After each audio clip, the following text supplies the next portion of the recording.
దళిత వర్గాలని ఐక్యతతో ముందుకు సాగితేనే ఏదైనా సాధించగలమని ఆ దిశగా కృషి చేయాలని పలువురు దళిత నాయకులు పేర్కొన్నారు.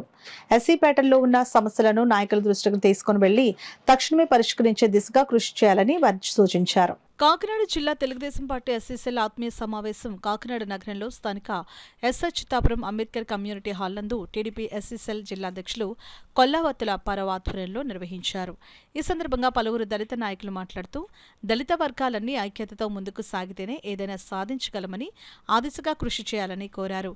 టీడీపీ ఎస్సీసీల జిల్లా అధ్యక్షులు కొల్లావత్తుల అప్పారావు మాట్లాడుతూ 2024 అసెంబ్లీ మరియు లోక్సభ ఎన్నికల ప్రచారంలో అహర్నిశలు శ్రమించిన జిల్లాలో 7 నియోజకవర్గాల ఎస్సీ నాయకులతో ఆత్మీయ సమావేశం నిర్వహించడం జరిగిందని అన్నారు.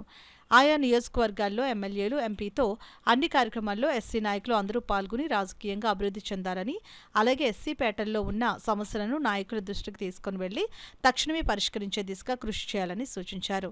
దళిత వర్గాలని ఐక్యతగా రాష్ట్ర ప్రభుత్వం ఎస్సీ కార్పొరేషన్ ద్వారా దళితులకు ఇచ్చే సంక్షేమ అభివృద్ధి పథకాలు సద్వినియోగం చేసుకుని ఆర్థికంగా, రాజకీయాలు, సామాజికంగా అభివృద్ధి చెందాలని పిలుపునిచ్చారు. దళితుల ఐక్యతను చాటే దిశగా ప్రతి 3 నెలలకు ఒకసారి ఆత్మీయ సమావేశాలు ఆయా నియోజకవర్గాల్లో కూడా నిర్వహించడం జరుగుతుందని తెలిపారు. ఈ కార్యక్రమంలో టీడీపీ తెలుగుదేశం పార్టీ 7 జిల్లాల ఎస్సీసీల నాయకులు, పలువురు దళిత సంఘాల నాయకులు తదితరులు పాల్గొన్నారు.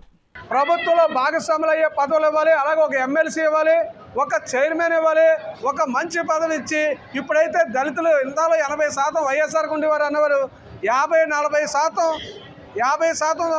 తెలుగుదేశం పార్టీ, జనసేన పార్టీ కూటమికి పనిచేసిన వాళ్ళు ఎవరు ఉన్నారంటే ఎస్సీ మాదిగిరి వెళ్ళి కాకినాడ పార్లమెంట్లో చేసి అత్యధిక మెజార్టీతో పవన్ కళ్యాణ్ గారిని కానీ నారాజీ గారిని గెలిపించడంలో కానీ కీలక పాత్ర పోషించిన వాళ్ళు మా ఎస్సీలు ఉన్నాం కనుక ఈ కాకినాడ జిల్లాలో ఉప ముఖ్యమంత్రి గారు కూడా ఎక్కడే ఉన్నారు కనుక మీరు ఒకసారి అన్యాయం చేసి మా ఎస్సీలకి ఒక ఎమ్మెల్సీ 2-3 చైర్మన్ పదవులు ఇచ్చి ఎస్సీలను ఇంకా తెలుగుదేశం పార్టీలో ఉంటే వైఎస్ఆర్ పార్టీని కాదు అన్ని పార్టీని కూడా మర్చిపోయి ఏదైతే ఇన్నాలో కాంగ్రెస్కి వైఎస్ఆర్కి కృతజ్ఞతగా ఉన్నామో తెలుగుదేశం పార్టీకి కృతజ్ఞత కలిగి ఉంటే మేము మీకు ఉంటామని చెప్పి తెలియజేసుకుంటూ ఇప్పటికే మీరు తెలుగుదేశంలో చంద్రబాబు నాయుడు గారు అభివృద్ధి చేయడంలో మా ఎస్సీలు బాగా అభివృద్ధి చెందాం సార్. ఈ పదవులు ఇచ్చి కూడా ఇంకా మా ఎస్సీలందరినీ దగ్గర చేర్చుకోవాలని మేమే రేపు తెలుగుదేశం పార్టీ ఇప్పుడు బీసీలో ఎలా తెలుగుదేశం అన్నారో రేపు ఎస్సీలు కూడా కొంచుకోట అనాలంటే మా ఎస్సీలకు ఉన్నతమైన పదవులు ఇచ్చి మీరు దగ్గర చేసుకోవాలని తెలియజేసుకుంటూ ఈ తీర్మానం చేశాం సార్. మా కాకినాడ పార్లమెంటులో ఉన్నటువంటి ఎస్సీలందరినీ కూడా సమాయత్తం పరిచారు.